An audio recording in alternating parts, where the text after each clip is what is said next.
Mkabas was born blind. From the moment he was born, he could see nothing with his eyes.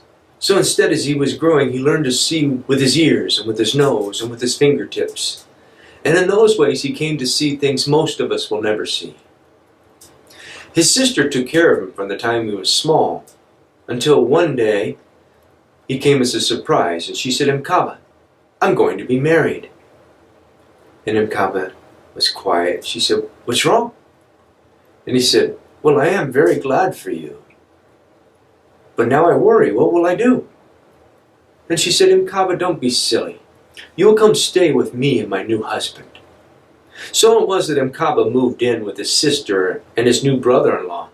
And it was a good thing. Mkabas and the brother-in-law got along very well. They would spend long hours in the evening talking about things. The brother-in-law loved to ask questions and hear the different way that Mkabas saw things. And one day the brother-in-law said to Mkabas, "Mkabas, we should go hunting." Mkabas said, "No, I can't do that." "Why not?" said the brother-in-law. Mkabas said, "Because I can't see." The brother-in-law said, "Nonsense. You see with your ears and with your nose and your fingertips. I see with my eyes, you see in your ways. Together we'll find things no one else can hunt."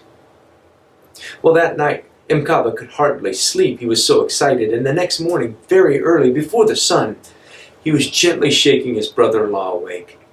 "Is it time?" "It's time," said the brother-in-law. And the two of them gathered their things together and walked into the wild. Out there, at a certain spot, the brother-in-law showed Mkabas how to make a trap for birds. And the brother-in-law was very skilled. His trap was beautiful.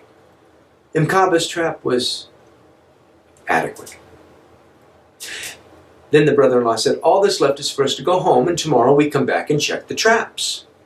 So they went back, and that night Mkabas could hardly sleep. He was so excited. The next morning, before the sun came up, he was gently shaking his brother-in-law awake. "Is it time?" "Yes," he said, "it's time." And so the two of them gathered their things and walked into the wild to where the traps were. And as they were walking, Mkabas said, "Stop!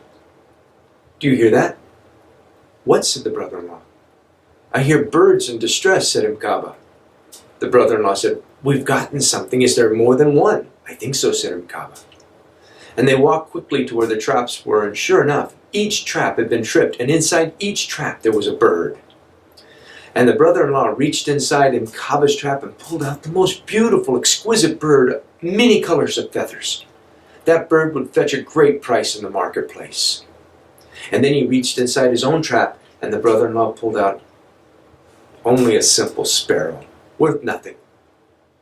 Mkabas said, "What did I get? What did I get?"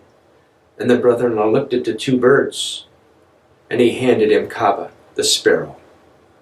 Mkabas took the sparrow into his hands, and he stroked the back of it. He could feel the heartbeat on his palm. And the two of them sat down and began to talk about many things. Until finally the brother-in-law said, "Mkabas, I have a question for you. I've always wanted to ask people, and I think you might see an answer." Mkabas said, "I like your questions. What is it?" He said, "Why is it that people have such a hard time getting along in the world?" And Mkabas thought for a second, and then he said, "I think it's because people do to one another what you just did to me." The brother-in-law was quiet for a long time, and at last he got up and he took that beautiful bird and exchanged it for the sparrow, and he went and sat down.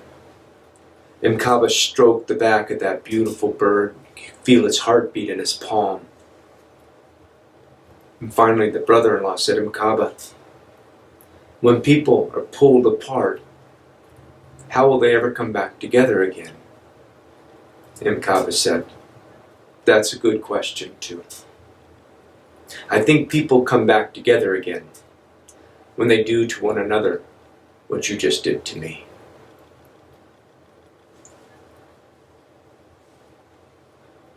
And that